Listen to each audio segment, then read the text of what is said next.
El portal informativo de Fundación para la Promoción del Altruismo, institución de asistencia privada, presenta El lado humano del periodismo, un servicio de anunciación, comunicación altruista, compromiso y servicio. Hola, ¿qué tal? Nuevamente Jesús Arizmendi les saluda aquí en Anunciación TV, como siempre llevándolo y dándole a conocer la labor de las organizaciones de la sociedad civil, y no solo aquí en el Distrito Federal, sino en toda la República Mexicana. Él les saluda en sustitución de Tere García, titular de este espacio, su amigo Jesús Arizmendi. Y ahora viajamos hasta Cozumel y allá nos recibe la licenciada Desiree Carlson San Román. Ella es directora de la International Healing Foundation en México y Latinoamérica y representante de Richard Cohen aquí en México. ¿Cómo estás, Desiree? Bienvenida, muy buen día. Hola Jesús, ¿qué tal? Buen día. Gracias a todos los que nos están acompañando en esta linda tarde. Aquí estoy encantada de poder compartir algo de lo que con mucho cariño hacemos para la gente. Así que a tus órdenes para las dudas que tengan y lo que quisieran conocer del trabajo que hacemos en todo Latinoamérica. Y sobre todo este trabajo de la sanación de vida, acompañamiento a las familias, a hombres, a mujeres. Platícanos cómo surge esta idea de esta organización y este trabajo que viene haciendo tanto en México como a nivel Latinoamérica. Desiree, por favor.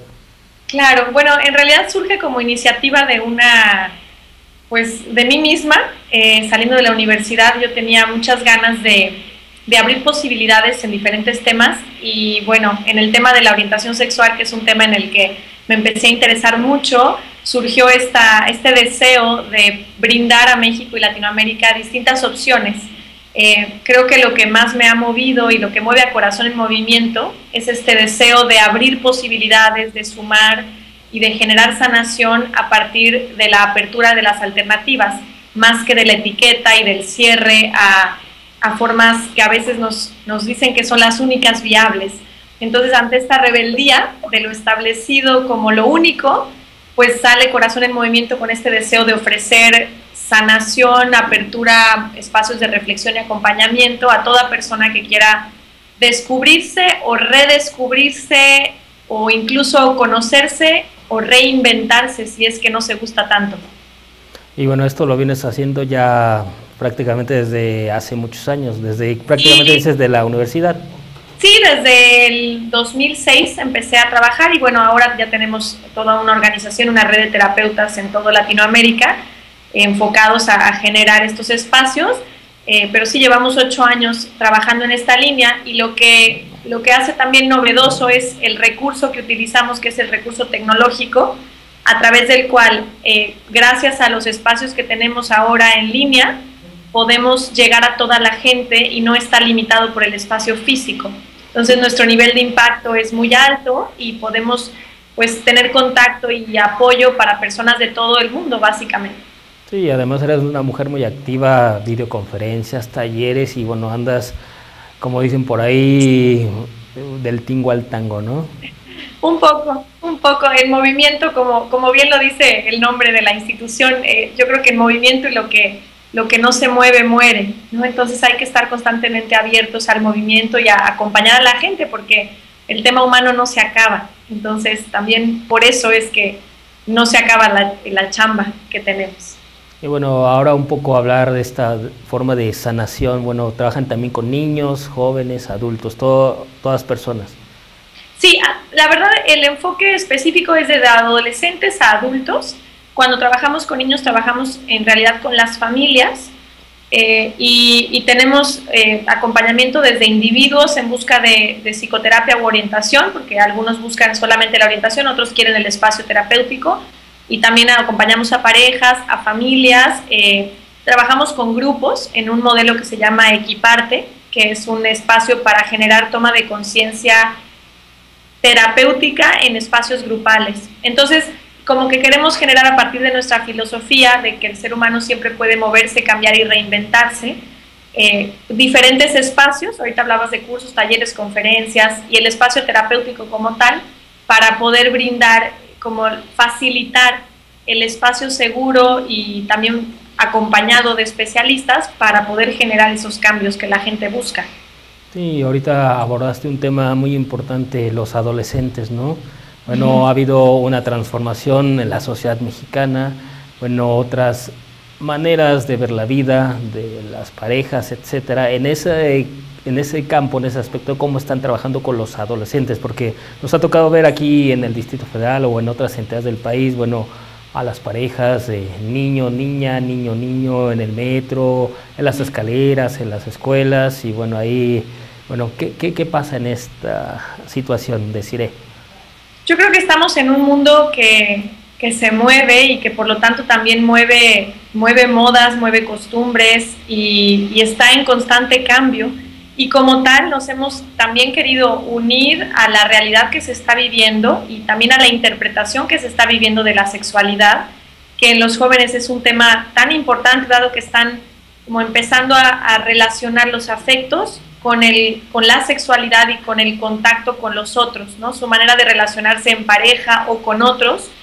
Y creo que definitivamente la cultura nos está orillando a tener que dar respuesta y no quedarnos impávidos o inmóviles o asustados ante temas que están surgiendo. Y como tal, el tema de la orientación sexual y de la preferencia sexual y de la manera de mirarse como hombre o como mujer de los chicos, que está influenciado, por supuesto, por los programas de televisión que ven, por la cultura imperante, por el posmodernismo. O sea, estamos definitivamente influidos por muchas cosas que hacen que los jóvenes estén cuestionando a muy corta edad quiénes son y con quién quieren compartir eso que son o que creen que son.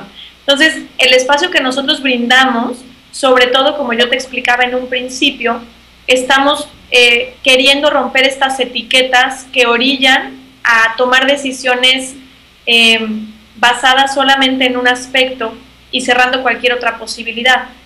Realmente lo que queremos es que los jóvenes puedan tener una reflexión profunda de qué son todas esas cosas o situaciones que han influido en su manera de verse a sí mismo y en relación con los demás y en relación con la vida de pareja que pueden estar iniciando, para que entonces a partir de esta reflexión puedan separar aquello que se están tragando, que digamos les dijeron eso eres y ya no hay opción, y hablo en un sentido y en otro. Cualquier cosa que nos digan, esto ya se estableció y así eres y no tienes ninguna opción más, orilla a tomar decisiones aceleradas, cuando en realidad puede ser que muchas veces no es que eso sea lo que son, ya sea gays o lesbiana o bisexual, o incluso definirse a te tienes que casar y tener hijos, que es como también una orilla que te dejan como una etiqueta que tiene que ser. Y entonces ellos vayan experimentando qué tanto se han tragado etiquetas y poder soltar esas etiquetas para empezar a mirarse como seres libres y únicos, irrepetibles, y que puedan descubrir desde ese soltar la etiqueta de tengo que ser porque ya ni modo, eso me tocó y listo, a qué quiero ser y cómo me quiero construir y en base a qué estoy tomando mis decisiones. Es en base a influencia externa, es en base a presión de mi familia, es en base a lo que yo realmente sueño para mí. Y siempre, como debe ser en la ética terapéutica, siguiendo la determinación del paciente, del cliente, del consultante que se acerca, vamos acompañándole para que vaya siendo mucho más sincero consigo mismo, consigo misma, y encontrando respuestas más auténticas que cuadren con su sueño de vida y con lo que de verdad desea, y no con algo que ya no tiene otra opción.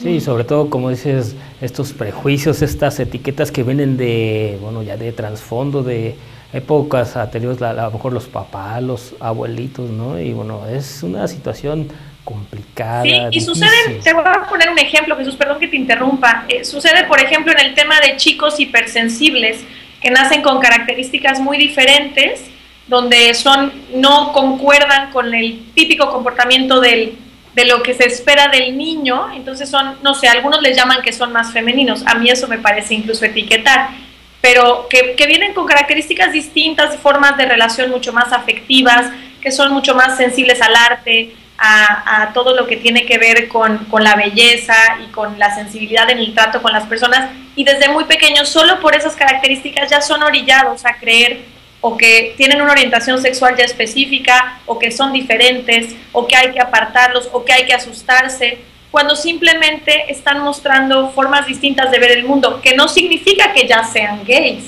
o que sean ya definidos desde ese momento, pero estamos orillándolos, incluso como sociedad, al asustarnos de no poder mirar a la persona con todo lo que viene y pudiendo ayudarle a ser quien es, si es sensible o si es abierto al arte, no tener que orillar a un estereotipo y aparte de ya salió afeminado, cuando no necesariamente, es más, porque es afeminado lo sensible, porque se asume que lo es así. Entonces tratamos de romper todas estas estructuras rígidas que encierran en lugar de abrir a la persona que pueda elegir su vida con esa apertura y libertad.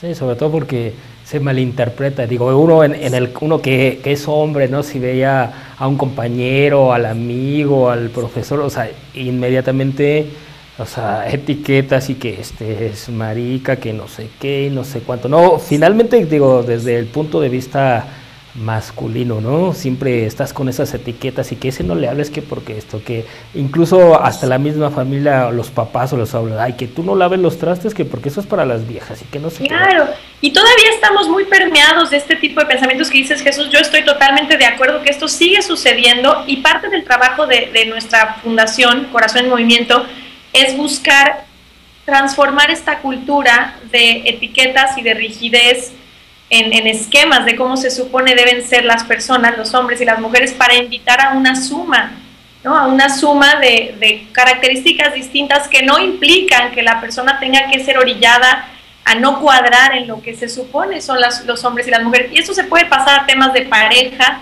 donde también el tema de género es un tema duro, porque a veces esto que se espera de los hombres o las mujeres puede traer conflictos a nivel relación.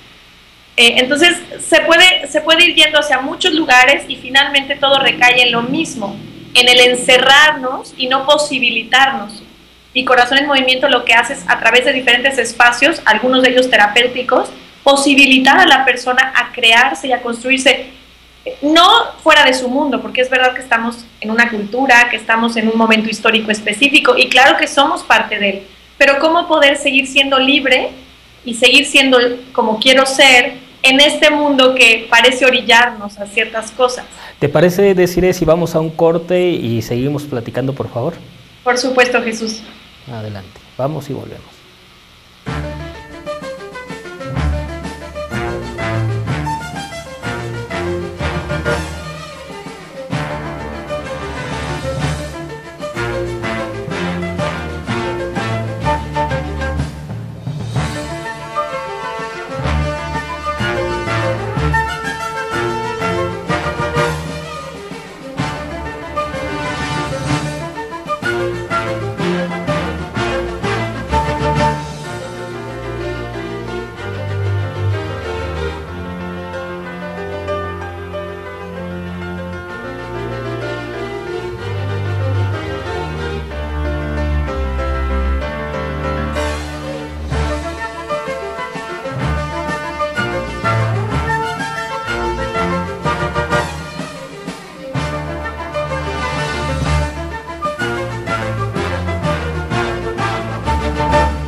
Continuamos aquí en www.anunciación TV, hoy con Desiree Carlson Román. Ella es directora de International Health Foundation en México. Desiree, regresamos.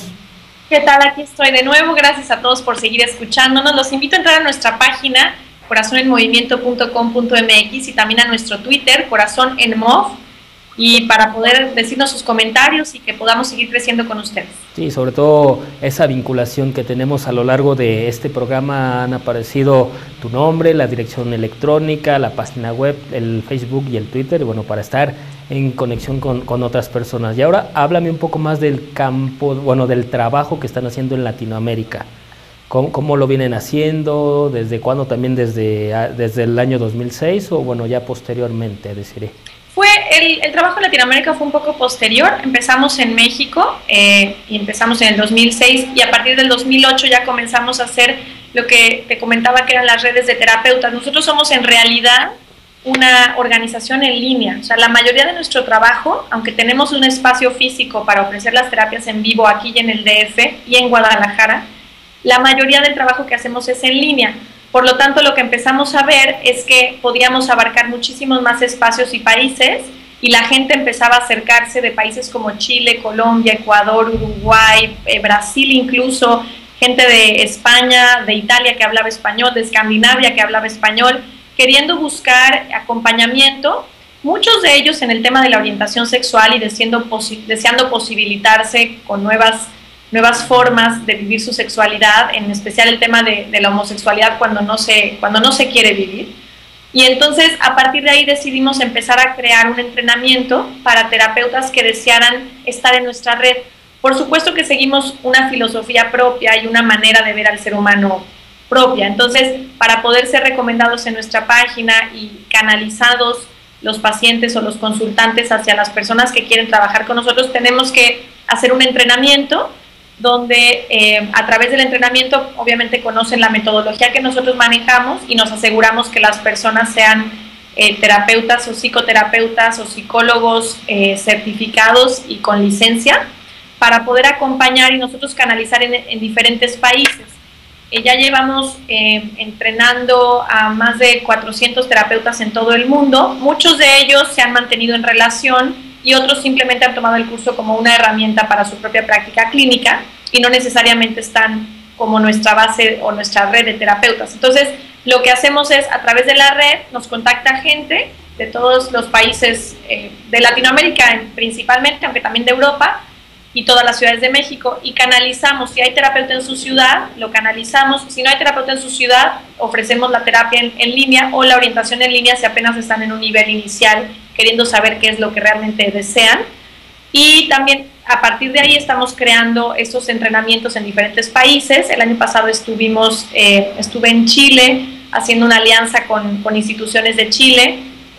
También ahora tenemos un programa para ir a Perú, estuvimos en España hace 2 meses y estamos tratando de ir para formar gente de esos países para que se queden ahí y poder enviarles a su propia gente con su misma cultura, pero nosotros asegurándonos de que se esté ofreciendo la posibilidad que la gente viene a buscar con nosotros.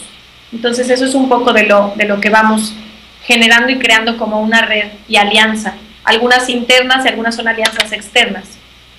Y bueno, han ido poco a poco penetrando en estos países y bueno, hemos visto que ha sido muy significativo, se han logrado los objetivos. ¿Qué sigue de aquí en adelante, Desiree? Yo creo que lo que más importa es la consistencia de generar terapeutas de calidad con esta visión de posibilidad. Creo que ese es el primer objetivo de Corazón en Movimiento, asegurarnos que le llegue a la gente la opción y la posibilidad de cambiar aquello que quiera cambiar.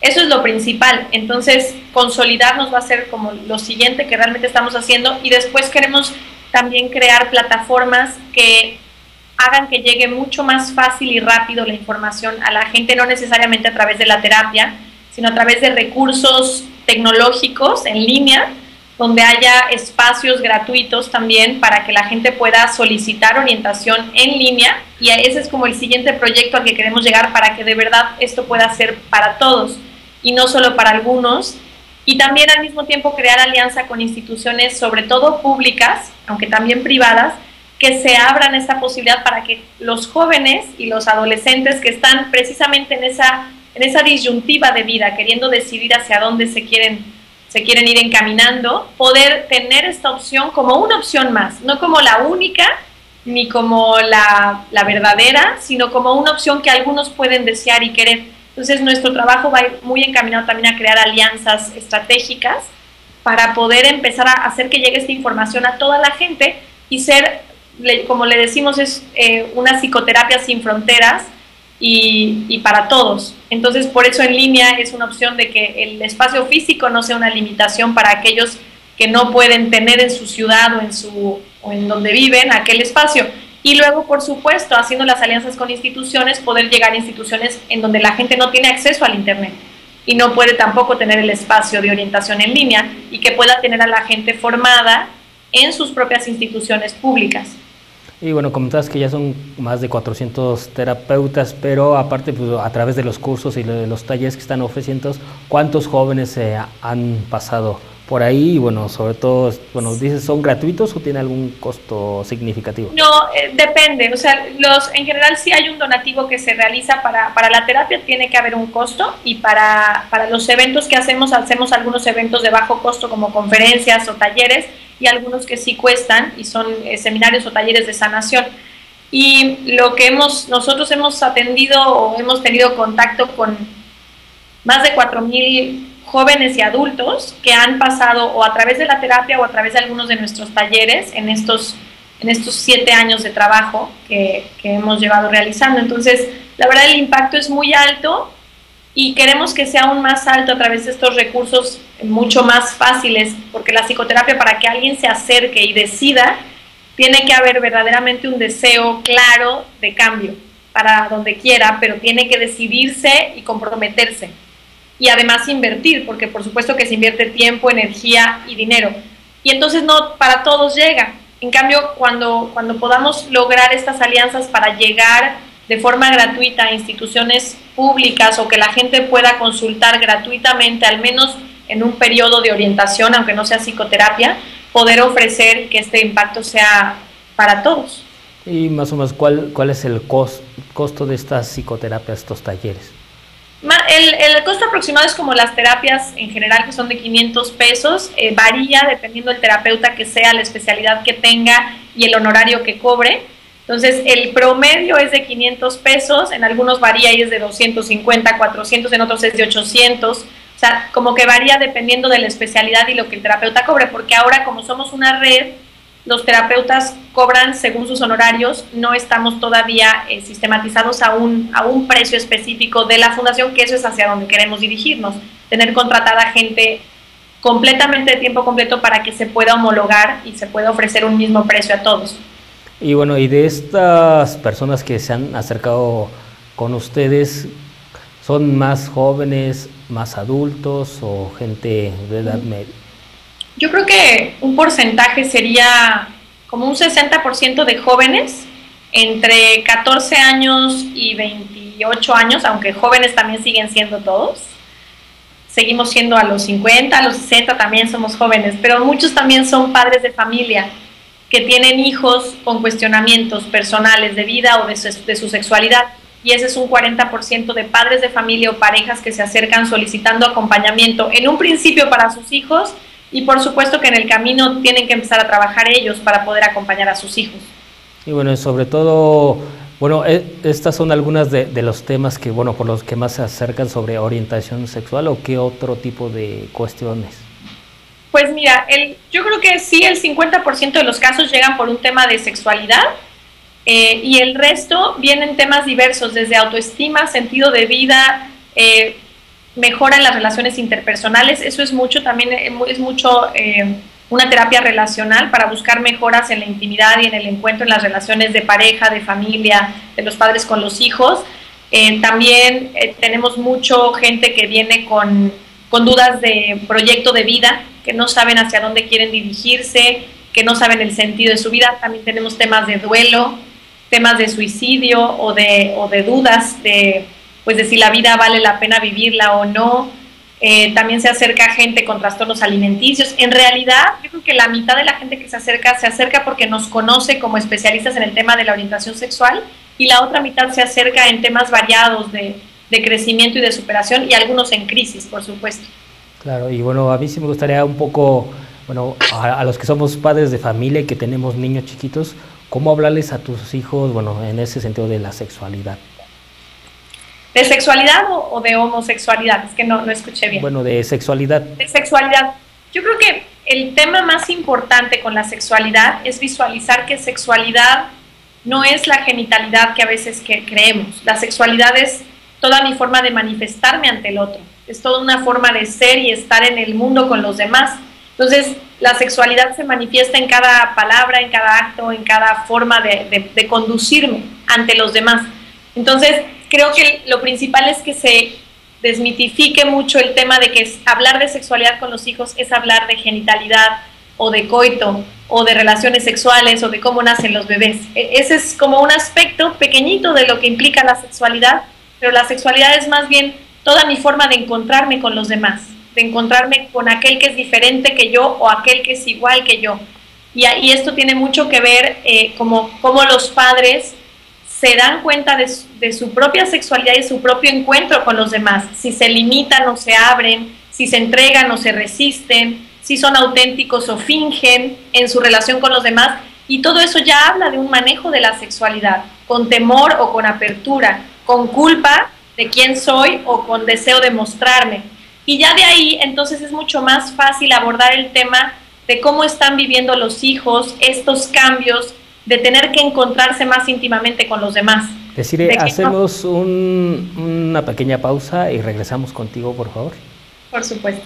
Gracias.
Regresamos y con Desiree, que estamos hablando, bueno, cuando los niños, bueno, tienen esas preguntas y que son pequeñitos. Desiree, estamos de regreso.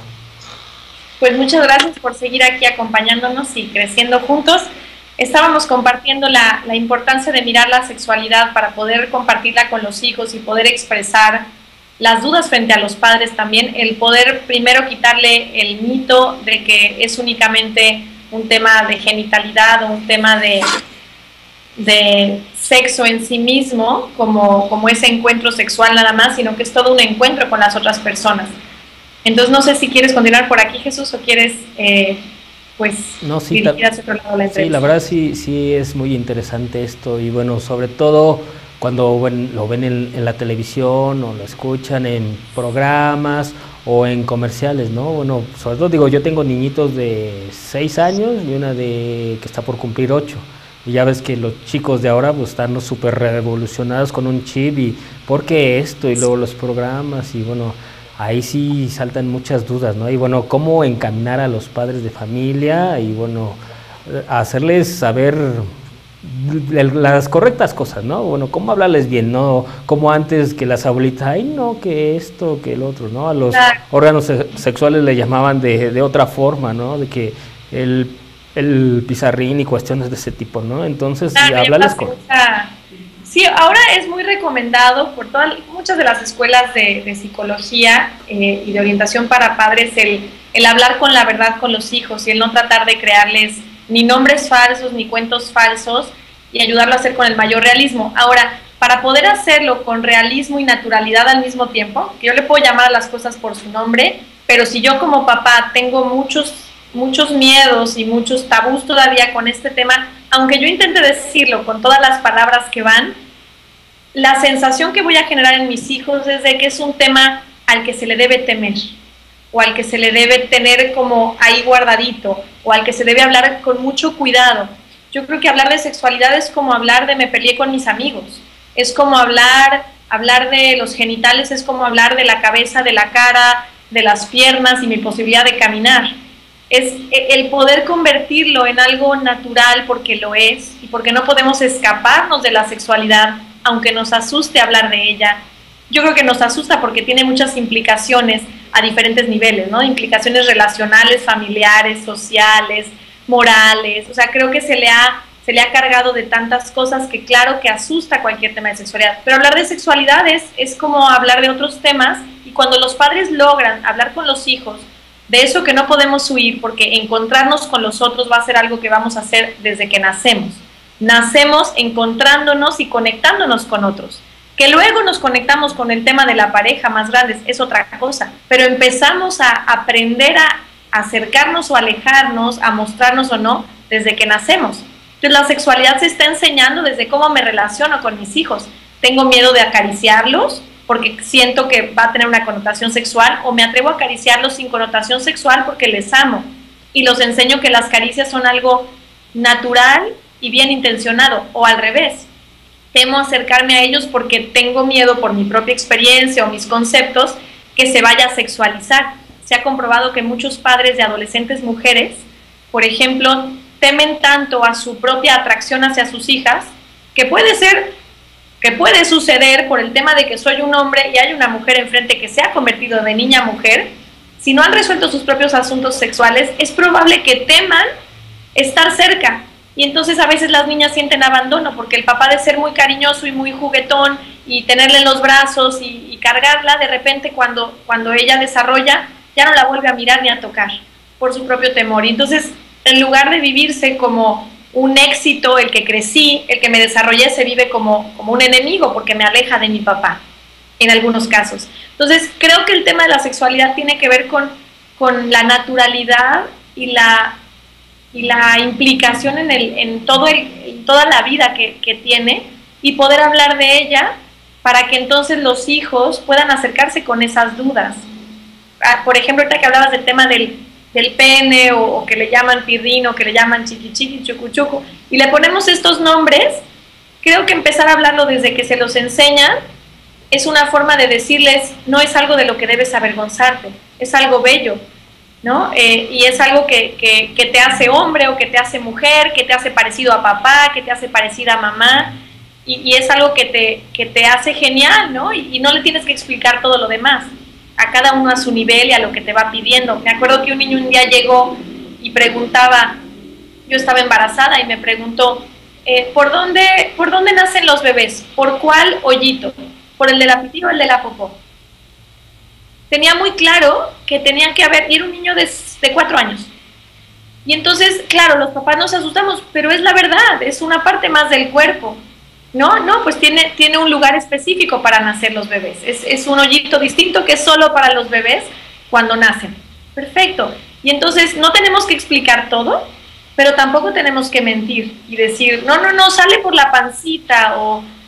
Porque o que vienen de París, de las cigüeñas y cuestiones de ese tipo, ¿no? Claro, y la naturaleza es bella tal y como se nos presenta, y cuando le quitamos este peso moral a algo que nos acompaña día y noche durante toda nuestra vida, pues entonces empezamos a reconciliarnos, y entonces deja de tener el peso de tener que ser escondido, pornográfico, o sea, ahí es donde se empieza a desviar, y aquello que es natural se empieza a convertir en algo que tengo que hacer y mirar a escondidas, y entonces tengo que buscar medios que claro no son los más saludables, porque entonces empiezo a buscar a través de la pornografía que me eduquen, o a través de lugares que son escondidos, porque no puedo abrirlo frente a la gente, y obviamente voy a tener la curiosidad, y no hay manera de huir de ella.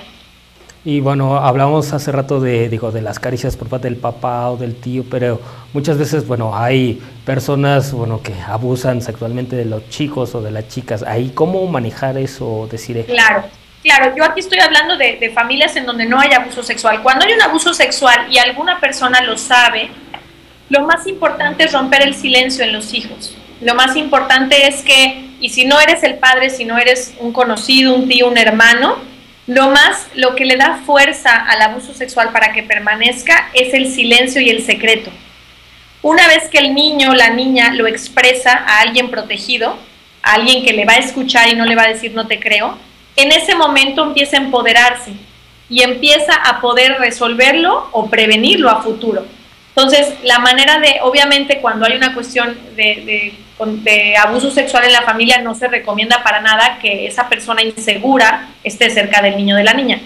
Y cuando alguien de nosotros sabemos, o la madre o el padre está enterado de que está sucediendo algo así, lo más importante es no callar al niño, sino que exprese lo que pasó para generar un espacio de denuncia, y también para que la persona, el chico o la chica, no cargue con la culpa que no le corresponde y se dé cuenta que es algo ajeno a él o a ella y que no es su peso de responsabilidad. Entonces, ese es un tema bien diferente y que también, abarca todo otro programa, pero solo para aclararlo para aquellos que nos escuchan.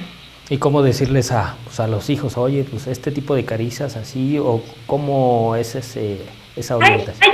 Hay una canción muy linda que propone la UNICEF y le llama Cariños Buenos y Cariños Malos. Y entonces dice que los cariños buenos son aquellos que te hacen sentir cómodo, que te hacen sentir bien, que no te obligan, que te hacen sentir seguro y protegido. Y los cariños malos son aquellos que por alguna razón, aunque se sientan bien, me hacen sentir culpable, me hacen sentir escondido, me hacen sentir que algo no está bien. Cuando esos cariños son incómodos o van en contra de mi voluntad, entonces no son cariños que yo debo recibir. Y es una forma muy simple, sin tener que llevar a los niños a tener más idea, porque no se les tiene que dar más información, sino tal vez ni siquiera se lo imaginan, y nosotros podemos darles la idea. Entonces es simplemente a su nivel decirle todo aquello que te incomode y aquello que no quieras que alguien te haga, nadie te puede tocar. Solamente te puede tocar alguien cuando tú quieras y cuando te sientas cómodo con ello. Entonces, es una forma de empezar a prevenirle a los niños, incluido la familia, porque a veces en familia exigimos que se le dé el beso al niño, dale el beso al abuelo, dale el beso al tío, y de repente los niños dan la señal de no. Si papá y mamá se hacen aliados del chico en su no, están diciéndole te voy a respetar, y cuando alguien te haga algo, aunque sea de la familia, no es viable para mí y no lo voy a permitir. Si yo en cambio le digo, no seas grosero, tienes que besarlo o tienes que abrazarlo, y el niño está dándome la señal de yo estoy cuidando mi cuerpo y estoy diciendo no quiero, y no se me respeta mi no quiero. Entonces, lo que aprendo es que frente a una autoridad o a un adulto, me callo y dejo que me hagan lo que quieran. Entonces, es una forma de prevenir también el abuso, empoderando a los niños a poder decir no cuando se sienten incómodos. Pero bueno, ahorita mencionaba la palabra empoderando, pero viéndolo desde otro punto de vista, porque también se interpreta el tema de empoderar, ¿verdad? Claro, es desde el punto de vista, pues, de lo que la palabra significa, dar poder a quien no lo ha percibido que lo tiene, o a quien ha vivido como que no lo tiene. Yo no me hago alianza con ninguna perspectiva política de ese tema, simplemente la palabra dar poder o dar fuerza a aquel que no ha tenido voz o a aquel que no sabe que la tiene, para que entonces pueda defenderse por sí mismo y pueda decir no en el momento en el que algo esté yendo en contra de su dignidad o de su voluntad. Y sobre todo hablar de estos temas, acercarse a profesionales como ustedes que recibirán una orientación, una ayuda correcta, ¿no? Porque digo, puede haber información vasta en internet, pero pues cómo llegar y cómo saber cuál es cuál es formativa, además de informativa. Y sobre todo eso, ¿no? Formativa, ¿no? Y bueno, ¿cómo llegar con ustedes? ¿Algún teléfono? Bueno, ya tenemos los datos ahí han aparecido a lo largo del programa. Sí, nosotros en general estamos más bien a través de las redes sociales, en Corazón en Movimiento, o Corazón en Twitter, Corazón en Mov. El mail es ihfmexico@gmail.com, o nuestra página corazonenmovimiento.com.mx. Para teléfonos, tenemos un teléfono en el Distrito Federal para, pues, aquellos que quieren ya concretar alguna cita, y el teléfono es 5522 71 99 87, y cualquiera que quiera alguna orientación en línea también puede escribir a nuestro correo para poder concretar una cita y poder acompañarles en lo que vayan necesitando.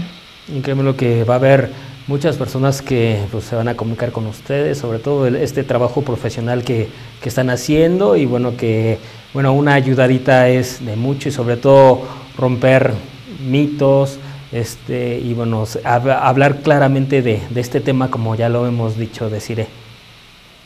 Claro que sí, Jesús.